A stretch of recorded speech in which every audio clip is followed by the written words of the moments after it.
My name is Dr. Shannon Susi, and here we're going to be using the pipe to combine a series of bash commands and construct a very complex command.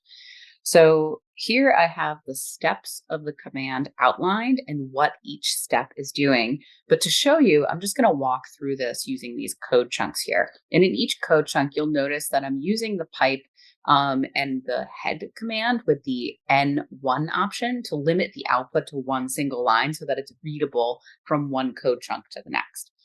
So the pipe is going to take the output of the command on the left, and it's going to use that as the input of the command on the right. So you'll notice that the commands on the right are missing arguments because the argument is implied by the pipe as the output of the command on the left. So let's start with step one.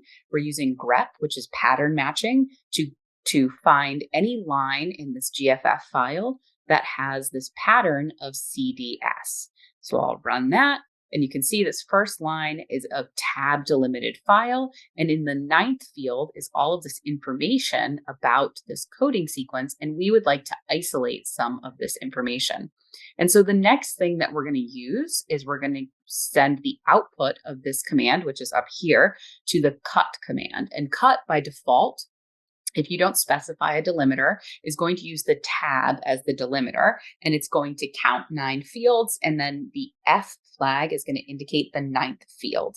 So we're going to execute that, and you can see that we've isolated just this portion of the line, which is the 9th field with all the information that we're interested in.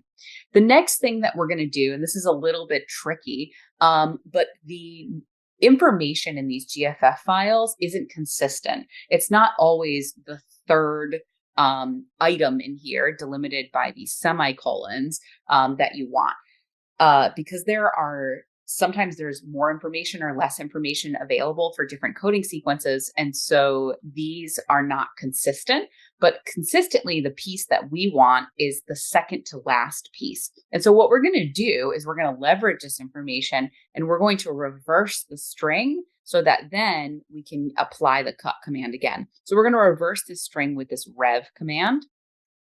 And you can see this literally just prints every single character, but it just reverses the order that those characters are printed. And then we're going to take the output of this rev command and we're going to pipe that to another cut command. And this time, instead of relying on that tab delimiter, we're going to specify a delimiter as the semicolon. And we're going to take the second field indicated by the semicolon. So we have this first field, which is the protein ID. I'm reading this backwards. And then we have the second field, which is the product. And so this is the actual name of the coding sequence, and this is what we're interested in getting. So we're going to isolate that second field. And you can see here, this is product backwards. And then we're going to reverse the string again. So we're going to use the pipe and we're going to feed this to the reverse string again.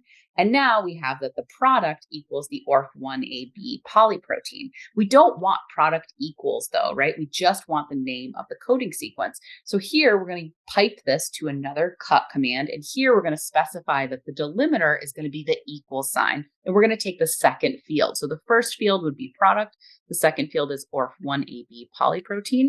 So now we have our name. And so this is the information that we wanted. So instead of limiting this to head N1, we want the product name of all of the coding sequences, and we want to save that to this file products.txt. So we're going to use the redirect command to redirect the results of this last cut command to this products.txt file. So now we've created, and you can see on the left here that we've created this products.txt file. So let's just take a look at what that looks like. And I'm going to limit the again, just for ease of reading, I'm going to limit this with the head command to the first 10 lines.